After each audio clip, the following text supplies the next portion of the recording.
اگر ہم بچے کو دین کی طرف لگا دیتے، دین اس کو ہماری خدمت کی طرف لگا دیتا. ہم بچے کو قرآن و حدیث سکھاتے، قرآن و حدیث اس کو ہماری خدمت سکھا دیتے. ہم آج یہ جو تکلیف اٹھا رہے ہیں اس کی ایک وجہ یہ بھی ہے کہ بچہ ہم نے دین سے دور کر دیا. اگر آپ چاہتے ہیں کہ آپ کے بڑھاپے کا سہارا آپ کے بچے بنے، آپ کے مرنے کے بعد بھی آپ کے لیے صدقہ جاریہ بنے، تو آپ نے اپنے بچوں کو دین کی طرف لانا ہے. کچھ اولادیں وہ ہیں جن کی ماں باپ نے تربیت ایسی کی، ہم نہیں جاتے وہ خود رابطہ کر رہے ہوتے ہیں کہ ماں کا انتقال ہو گیا، یار کچھ کنواں کھدوانا ہے، کوئی مسجد بنانی ہے، کوئی مدرسے میں میری ماں کے لیے مجھے کچھ کرنا ہے. کیوں؟ ماں نے تربیت ایسی کی، والد نے تربیت ایسی کی، انہیں ماحول ایسا دیا کہ ماں باپ کے مرتے ہی انہیں فکر ہو گئی کہ میری ماں قبر میں اکیلی ہے، میرا والد قبر میں اکیلا ہے، اس نے روز مجھے کھانا کھلایا تھا، آج میں روز اسے ثواب پہنچانے کا کوئی انتظام کروں. یہ اس بچے کے دل میں خیال کیسے آیا؟ کیونکہ اللہ نے اسے اچھا ماحول عطا کیا، ماں باپ نے اس کو اس ماحول کی طرف بڑھایا. تو میں یہاں والدین سے گزارش کروں گا کہ خدا را اپنے بچوں کی ایسی تربیت کرو کہ بڑھاپے میں بھی تمہارا ساتھ دیں اور مرنے کے بعد بھی تمہارے لیے صدقہ جاریہ کا باعث بن جائیں. آپ کے بچے آپ کے قدموں میں رہیں گے اگر آپ نے بچوں کو دیندار بنا دیا. اللہ کرے یہ فارمولا سمجھ آ جائے نا. ہم سمجھتے بچہ میری بات مانے، میری کیوں نہیں مانتا؟ ارے پہلے سے اللہ رسول کی بات منانے والا بنا دو، یہ تمہاری بھی ماننے والا بن جائے گا. کیونکہ جب یہ جائے گا نا دین کی طرف، اسے قرآن ماں باپ کی طرف بھیجے گا، اسے حدیث ماں باپ کی طرف بھیجے گی، اسے علماء کرام ماں باپ کی طرف بھیجیں گے. ہم اس راستے پر بھیج دیں جہاں سے یہ بچہ مجھے واپس مل جائے. لوگ کہتے ہیں نا ترقی چاہیے، کامیابی چاہیے، برائٹ فیوچر چاہیے. خدا کی قسم، جس کے ماں باپ اس سے راضی ہے نا، جس کے ساتھ ماں باپ کی دعائیں ہیں، اس کو پھر ترقی سے کوئی نہیں روک سکتا. اس کے بیڑے پار ہی ہونے ہیں. اور ساری دنیا واہ واہ کر رہی، ماں باپ پریشان ہے، وہ برباد ہی ہونا ہے. ماں باپ کو تنگ نہ کرو، بالخصوص ماں کی قدر کرو. ماں کا کوئی نیبل بدل نہیں ہے. اور یہ دعا دے دے تو بندہ کدھر پہنچ جاتا ہے. اچھا پھر آج کل ایک اور ٹرینڈ چلا ہے، کسی بھی طرح کا زندگی میں مقام بڑھ گیا نا، مشہور ہو گیا، اب وہ ماں باپ پر بھی روب جما رہا ہوتا ہے. پتہ نہیں میں کتنا بڑا آدمی ہو گیا ہوں، اب میں آپ کی خدمت کہاں سے کروں گا بھائی، ٹائم ہی کہاں ہے میرے پاس. ان کو کبھی یہ روب مت جمانا. ارے آج اگر کچھ بن بھی گئے ہو نا، یہ انہی کی دعائیں تھیں، اور ان کو کہہ رہے ہو بڑا آدمی ہو گیا. حضرت موسیٰ کلیم اللہ علی نبینا علیہ الصلوۃ والسلام، کتنا بڑا مرتبہ ہے. اور آپ نے ایک بار اللہ کریم کی بارگاہ میں عرض کیا، مولا مجھے جنت میں اپنا پڑوسی دیکھنا ہے. ارشاد کیا ہوا کہ اے موسیٰ، جنت میں تیرا جو پڑوسی ہے وہ ایک فلاں علاقے کا کسائی ہے. آپ حیران ہو گئے، آپ نے کہا مولا مجھے ملنا ہے. ایڈریس بتایا گیا، آپ چلے گئے وہاں پر. ایک نوجوان نے دروازہ کھولا، آپ اندر گئے. گھر میں گئے تو دو بوڑھے ماں باپ، بوڑھی شخصیات تھی. انہوں نے حضرت موسیٰ کو دیکھا، آپ کی رسالت کی گواہی دی اور دونوں دنیا سے چلے گئے. وہ نوجوان کسی کام سے گیا، واپس آیا، اپنے دونوں والدین کو دیکھا کہ دونوں کا انتقال ہو گیا ہے. تو کہا ہو نہ ہو آپ حضرت موسیٰ علیہ الصلوۃ والسلام. حضرت موسیٰ نے کہا میں نے تو نہیں بتایا کہ میں کون ہوں، تمہیں کیسے پتا چلا؟ کہا میرے ماں باپ روزانہ دعا کرتے تھے کہ یا اللہ اس وقت تک موت نہ دینا جب تک حضرت موسیٰ کا دیدار نہ کر لیں. آپ ہمارے گھر آئے ہیں، آپ کو انہوں نے دیکھا ہے، یہ چلے گئے دنیا سے، آپ ہی حضرت موسیٰ. حضرت موسیٰ نے فرمایا بتاؤ کچھ اور بھی دعا کرتے تھے؟ کہا ہاں، میں اپنے بوڑھے ماں باپ کیونکہ چبا نہیں سکتے تھے، روز ان کو دیوالے چبا چبا کر کھلاتا تھا. اور جب بھی کھانا کھلاتا تھا نا، میری ماں دعا کرتی تھی یا اللہ میرے بیٹے کو جنت میں موسیٰ کا پڑوسی بنا دینا. حضرت موسیٰ کہتے بیٹا تیری ماں کی دعا قبول ہو گئی ہے، تو ہی جنت میں میرا پڑوسی ہے. یہ ہے ماں کی دعا، اور یہ وہ دعا ہے جو بن مانگے مل رہی ہے، جو ماں کے دل سے نکل رہی ہے. آؤ میں بتاؤں کچھ بڑے آدمی، واقعی جس کو کہتے ہیں بڑا آدمی کون ہوتا ہے. امام اعظم ابو حنیفہ رضی اللہ تعالیٰ سے بڑا تو کوئی نہیں نا، کتنے بڑے وقت کے امام ہیں. مگر آپ کی والدہ ایک مسجد کے امام صاحب سے انسپائر تھی، مقرر تھے، وہ اچھے بیان کرتے تھے. آپ کو وہ کہتی کہ جاؤ وہ امام صاحب سے مسئلہ پوچھ کے آؤ. خود مفتی اعظم ہیں، امام ہیں کروڑوں حنفیوں کے. ماں کو یہ نہیں کہا کہ ماں پتہ نہیں میں کتنا بڑا مفتی ہوں، تم مجھے مسجد کے امام کے پاس بھیج رہی ہو. آج تو یہ ڈائریکٹ جواب دے دیتے ہیں نا، مجھے پتہ نہیں میں کون ہوں، مجھ سے بحث کر رہی ہو، اتنی کتابیں پڑھی ماں، تم نے تو پڑھا ہی کچھ نہیں. ابو جان آپ کو دنیا کا کیا پتا، مجھے پتا ہے. سنو امام اعظم، یہ ایسے نہیں بنتے بڑے لوگ. ماں کو کہتے ٹھیک ہے ماں، مسجد کے امام کے پاس جاتے، اس مقرر کے پاس جاتے. وہ کہتا حضور آپ مجھ سے مسئلہ پوچھنے آئے، آپ دنیا کو مسئلے بتاتے ہیں. کہ کیا کروں، ماں نے بھیجا ہے. کہ حضور جو آپ بتا رہے ہیں مجھے آپ ہی مسئلے کا جواب بتا دیں، وہی میری طرف سے ماں کو بھی بتا دیں. ایک بار ماں نے کہا کہ میں خود جا کر پوچھوں گی. پھر بھی امام اعظم نے منع نہیں کیا. اچھا کئی میل کا سفر تھا. امام ابو یوسف کہتے ہیں ہم نے خود دیکھا کوفہ کی گلیوں میں کہ امام اعظم اس خچر یا اس سواری کے لگام تھامے ہوئے ہیں, ماں اس پر سوار ہے اور وہ بازار میں اسے لے کے جا رہے ہیں. ماں کو یہ نہیں کہا کہ ماں تم مجھے تکلیف دے رہی ہو, وہ میرا شاگردوں کا بھی شاگرد ہے, اس کو کیا پتا جو مجھے پتا ہے. اللہ اکبر. ماں جاتی ہیں, مسئلہ پوچھتی ہیں, واپس آتی ہیں. امام اعظم ماں کو کچھ نہیں کہتے. یہ ہوتا ہے ماں کی فرما برداری. آج دیکھو دنیا ان کے گن گا رہی ہے. سیدنا بایزید بستامی رضی اللہ تعالیٰ عنہ کتنا بڑا نام ہے, اولیاء کے سردار ہیں. دیکھو ماں کی خدمت کیسی کرتے تھے. آپ کی والدہ نے سردیوں کی رات کی, سخت سردی کی رات, آپ سے پانی مانگا. حضرت بایزید بستامی ماں کے پاس پیالہ لے کر گئے تو ماں سو گئی تھی. ماں کے سرہانے پیالہ لے کر کھڑے رہے, رات بھر کھڑے رہے سخت سردی میں. پانی تھوڑا سا آپ کی انگلیوں پر گرا تو وہ پانی برف بن چکا تھا. ماں کی آنکھ کھلی, دیکھا بایزید بستامی بستر کے کنارے کھڑے ہیں. کہ بیٹا کیوں کھڑے ہو؟ کہ ماں آپ نے رات پانی مانگا تھا نا, اس لیے کھڑا رہا کہ نہ جانے کب آنکھ کھل جائے. اب جب پانی دینے کے لیے پیالہ الگ کیا نا تو وہ برف چمڑی سے چپک چکی تھی, تو جب وہ برف الگ ہوئی نا آج سے خون نکلنے لگا. حضرت بایزید بستامی رحمت اللہ تعالی کی ماں نے جب یہ دیکھا نا کہ بیٹا ساری رات کھڑا رہا اور اب اس کا ہاتھ بھی لہو لہان ہو گیا, حضرت بایزید بستامی کی ماں نے پتہ اس رات کیا دعا دی؟ کہتی یا اللہ میں اس سے راضی ہوں, تو بھی اس سے راضی ہو جا. دیکھو کیا مقام ملا, اولیاء کرام کے سردار بن گئے. یہ وہ دعائیں ہیں جو دل سے نکلتی ہیں. ماں باپ کی خدمت ایسی کرو, اب کہو نا کہ دل سے دعا نکلے. جب وہ دعا نکلے گی نا پھر وہ کام بننے آپ سوچ نہیں سکتے.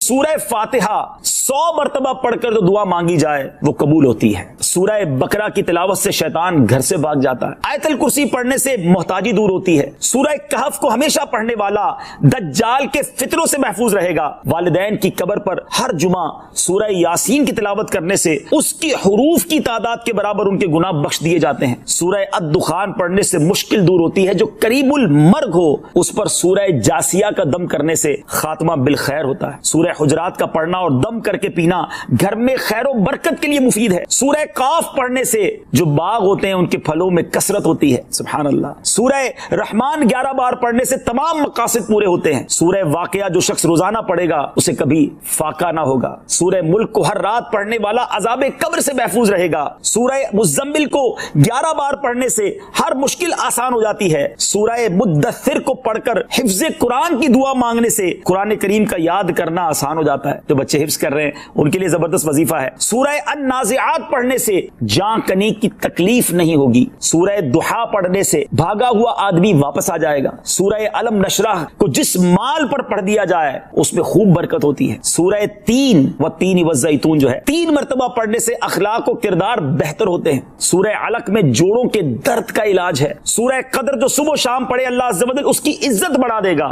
سورہ بینہ برس اور یرکان کا علاج ہے. جس آدمی یا جانور کو نظر لگی ہو اس پر سورہ عادیات کا دم مفید ہے. سورہ قارعہ پڑھنے سے بلاؤں سے حفاظت رہتی ہے. سورہ تکاثر کو 300 بار پڑھنے سے جلد قرض ادا ہو جاتا ہے. کئی لوگ کہتے ہیں جناب قرض بہت ہے, چلے قرآن کا وظیفہ لے لیں. الہاکم التکاثر یہ جو سورت ہے 300 بار پڑھنے سے بہت جلد قرض اتر جاتا ہے. سورہ عصر پڑھنے سے غم دور ہو جاتا ہے. سورہ ہمزہ اور سورہ فیل دشمن کے شر سے حفاظت کے لیے اور سورہ قریش جان کی حفاظت کے لیے بڑی مجرب ہے, بڑا کمال کا وظیفہ ہے. سورہ ماعون بڑی مشکل کے وقت میں پڑھنا بہت مفید ہے.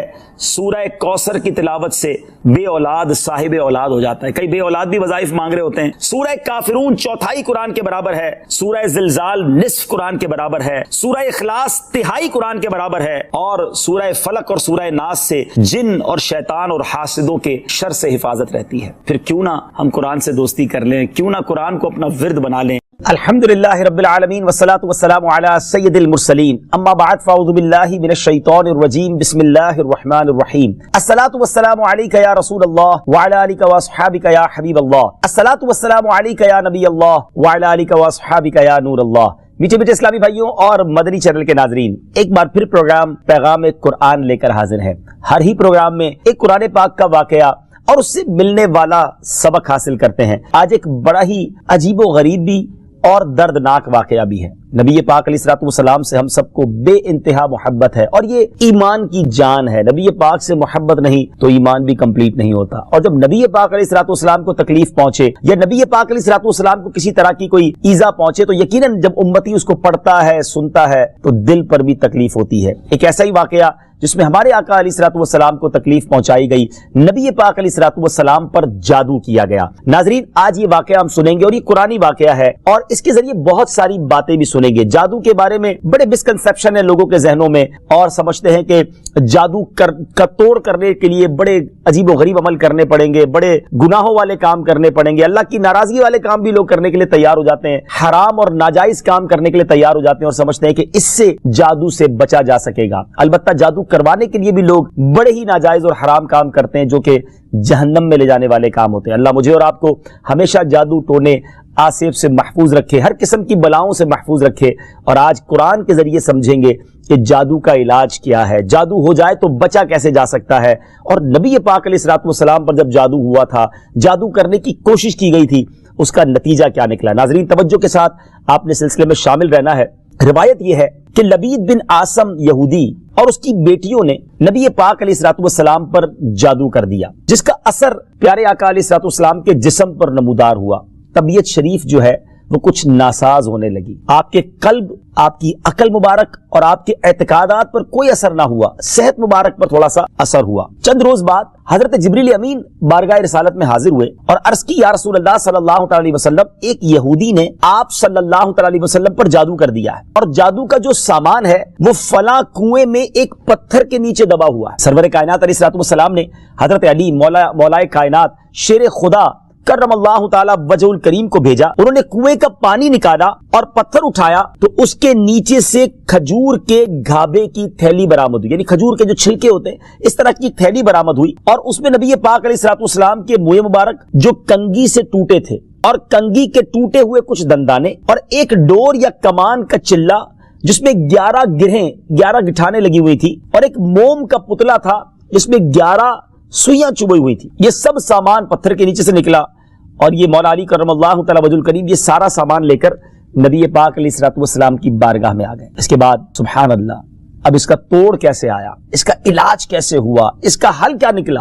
جبریل امین اللہ تبارک و تعالیٰ کی بارگاہ سے سورہ فلق اور سورہ ناس لے کر حاضر ہوئے.